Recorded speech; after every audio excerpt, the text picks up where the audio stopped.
जय श्री राम। पिछले वीडियो में हमने देखा था नल का दमयंती को त्यागना, दमयंती का संकटों से बचते हुए ऋषियों के साथ राजा सुबाहु के महल में प्रवेश और राजा सुबाहु के महल में निवास।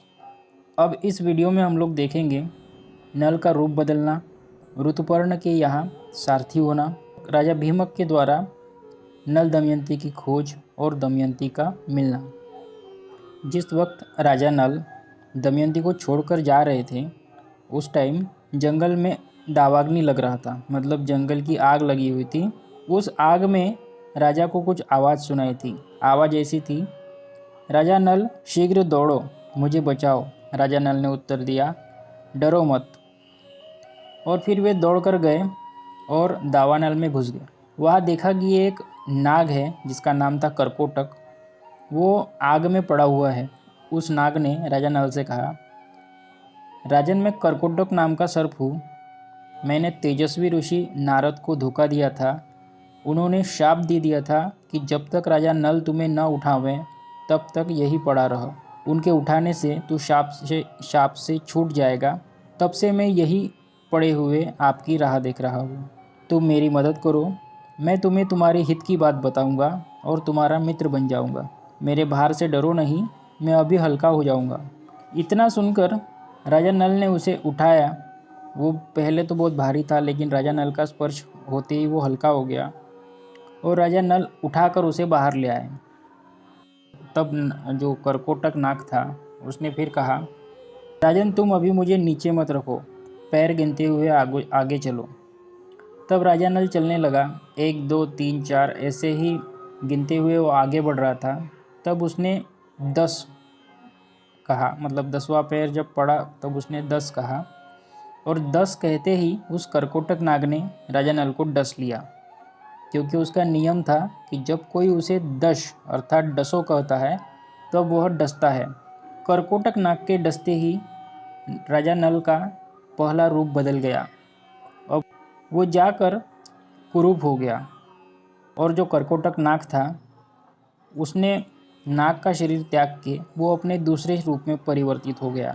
तब उस करकोटक ने कहा, राजन, कोई तुम्हें पहचान न सके इसलिए मैंने तुम्हारा रूप बदल दिया है। तुम्हारे अंदर कलयुग निवास कर रहा है जो तुम्हें बहुत दुख दे रहा है। अब मेरे विष से वह तुम्हारे शरीर में बहुत दुखी रहेगा, क्योंकि तुमने मेरी रक्षा की है। अब तुम्हें हिंसक पशु पक्षी शत्रु और त्रास नहीं दे सकेंगे। तुम पर किसी भी विष का प्रभाव नहीं होगा और युद्ध में सर्वदा तुम्हारी जीत होगी। अब तुम अपना नाम बाहुक रख लो और अयोध्या में जाओ। वहाँ पर राजा ऋतुपर्ण का राज्य चल रहा है। वह तुम्हें द्यूत विद्या में कुशल बना देंगे।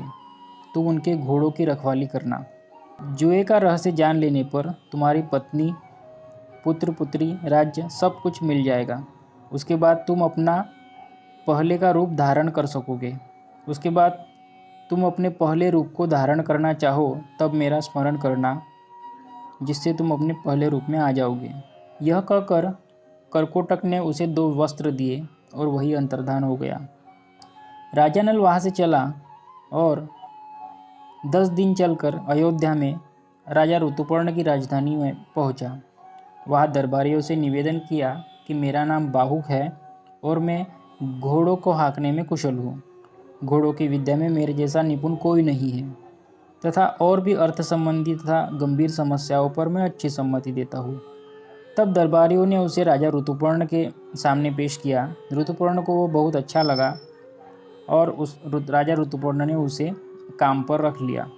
तब राजा ऋतुपर्ण ने कहा, बाहुक, तुम इस वार्ष्णेय और जीवल के साथ अयोध्या में रहो तथा मेरे घोड़ों का ध्यान रखो। दोस्तों, वार्ष्णेय राजा नल का ही सारथी था, जिसे दमयंती ने अपने बच्चों के साथ पहले ही भीमक के यहाँ भेज दिया था। वार्ष्णेय वहाँ से अयोध्या चला गया था, तो वही वार्ष्णेय राजा बाहुक को, मतलब नल को फिर से मिल गया। नल ने तो वार्ष्णेय को पहचान लिया था, लेकिन वार्ष्णेय ने बाहुक के रूप में जो नल है उसे नहीं पहचाना, क्योंकि उसका रूप बदल चुका था। राजा नल प्रतिदिन दमयंती का स्मरण करते थे और सोचते थे, हाय हाय, मेरी तपस्विनी दमयंती भूख प्यास से घबराकर थकी मांदी कहाँ भटकती होगी, कहाँ सोती होगी, वो अपने जीवन निर्वाह के लिए क्या करती होगी। इस प्रकार वह दुख में डूबा रहता था। अब राजा नल और दमयंती के साथ जो चीज़ घटित हुई उसका पूरा वृत्तांत विदर्भ नरेश भीमक को मिल चुका था। तब राजा भीमक ने नल दमयंती की खोज के लिए 10 दिशाओं में दूत रवाना किए और उनको इनाम भी रखा कि जो नल दमयंती की खोज करके लाएगा उसे बहुत सारा धन दिया जाएगा। तब 10 दिशाओं में लोग राजा नल दमयंती की खोज करने लगे। तब सुदेव नामक एक ब्राह्मण नल दमयंती का पता लगाने के उद्देश्य से राजा सुबाहु के राज्य में आया था। एक दिन उसने राजमहल में दमयंती को देख लिया। उसकी सुंदरता देखकर उसने पहचान लिया कि यह दमयंती ही है। तब वह दमयंती के पास गया और बोला, विदर्भ नंदिनी, मैं तुम्हारे भाई का मित्र सुदेव ब्राह्मण हूँ। राजा भीमक की आज्ञा से तुम्हें ढूंढने के लिए यहाँ आया हूँ। तुम्हारे दोनों बच्चे विदर्भ राज्य में सकुशल हैं और तुम्हारे माता पिता तुम्हारे बिना प्राणहीन से हो रहे हैं। तुम्हें ढूंढने के लिए सैकड़ों ब्राह्मण पृथ्वी पर घूम रहे हैं। जब दमयंती को उसने यह सारी बातें बताई, तब वह अपने माता और पिता की कुशल पूछने लगी और रोते रोते ही उसने अपने साथ घटित सब बातें उस ब्राह्मण को बताई। तब राजमाता की पुत्री सुनंदा ने दमयंती को रोते देखा और उसने यह बात राजमाता को बताई। तब राजमाता वहाँ से आकर दमयंती को पूछने लगी कि क्यों रोती हो, और उस ब्राह्मण से पूछने लगी कि महाराज यह किसकी पत्नी है और किसकी पुत्री है, यह अपने घर वालों से कैसे बिछुड़ गई। तब उस ब्राह्मण ने राजमाता को सब बात बता दी।